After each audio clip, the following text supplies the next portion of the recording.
MrBeast had always believed in the power of generosity. It wasn't just about making viral videos or racking up millions of views, it was about creating moments that mattered. From giving away houses to paying off student loans, he had made it his mission to change lives, one act of kindness at a time. But no matter how many challenges he created or how much money he gave away, he knew there were still countless people out there struggling, unseen and unheard. That thought lingered in the back of his mind as he and his crew walked through the bustling streets of downtown Los Angeles. They had just finished filming another giveaway video, where unsuspecting strangers won thousands of dollars just for answering simple questions. The energy was high, the reactions priceless. MrBeast loved these moments, the pure joy on people's faces, the disbelief, the overwhelming gratitude. But as the team moved toward their next location, something made MrBeast slow his pace. Across the street, near the entrance of a convenience store, a little girl sat alone on the sidewalk. She couldn't have been older than 9 or 10. Her dark hair was messy, her oversized hoodie stained and worn. A small cardboard sign lay beside her, its edges curling from being used too many times. "I'm hungry. Anything helps." Pedestrians passed by, most barely sparing her a glance. A few hesitated, as if considering stopping, but then hurried along as if they hadn't seen anything at all. The girl wasn't calling out for help, wasn't holding out her hands, she was just sitting there, quiet, waiting. MrBeast felt a strange tightness in his chest. He had seen poverty before, had donated millions to food banks and shelters, but something about this moment hit him differently. Maybe it was because she reminded him of his younger self, small, uncertain, waiting for someone to notice. Or maybe it was because, despite all the money he had given away, there were still kids like her who had nothing. Without thinking, he turned to his team. "Turn the cameras off for a second."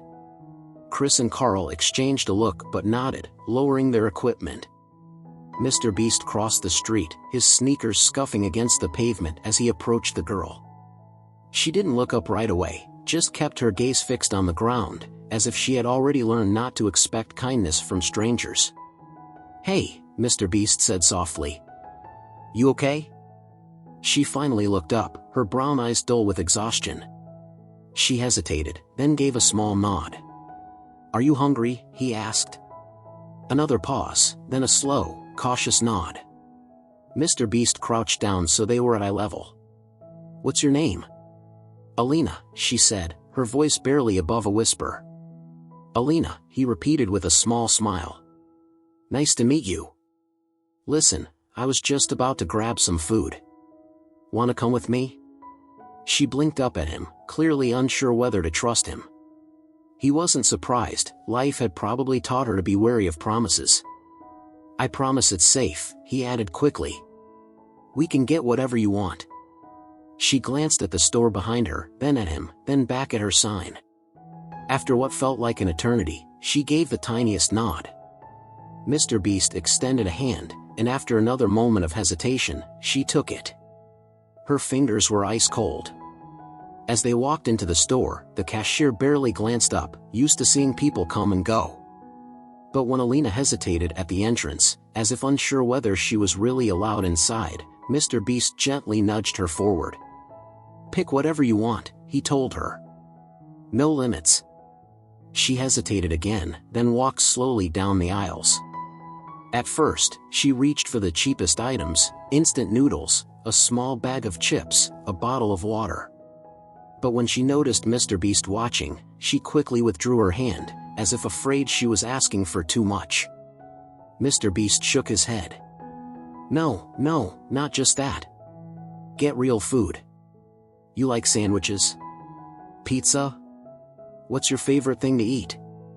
Alina hesitated, then whispered, "Chicken nuggets." MrBeast grinned. "Then we're getting chicken nuggets." He grabbed a hot meal from the deli counter, along with fruit, snacks, and a few extra drinks. He even threw in some cookies. As they approached the register, Alina clutched the food like it was the most precious thing in the world. "Do you have a place to stay?" MrBeast asked gently as they stepped outside. She shook her head. "Sometimes with my mom. But Not always. MrBeast's heart clenched. He knew the system was broken. He knew that for every Alina, there were thousands more. And he also knew that just giving her a meal wasn't enough. "All right," he said, pulling out his phone. "We're gonna fix this." Over the next few hours, MrBeast made calls. He found out that Alina's mother was struggling, barely making ends meet. With his team's help, he arranged for temporary housing, meals for the next several months, and financial support to get them back on their feet. When Alina realized what was happening, she looked up at him, her eyes wide with something he hadn't seen before: hope. "Why are you doing this?" she asked. MrBeast smiled. "Because everyone deserves a little help sometimes." As the sun began to set, Alina and her mother had a warm place to sleep, a stocked fridge, and the promise of something better. And as MrBeast walked back to his team, he knew this wasn't about a video. This was about doing the right thing, even when no one was watching. As MrBeast walked back to his team, he couldn't shake the feeling that this was just the beginning for Alina and her mother. He had done what he could for today, but deep down, he knew this wasn't just about one act of kindness, it was about making sure people like Alina didn't get forgotten.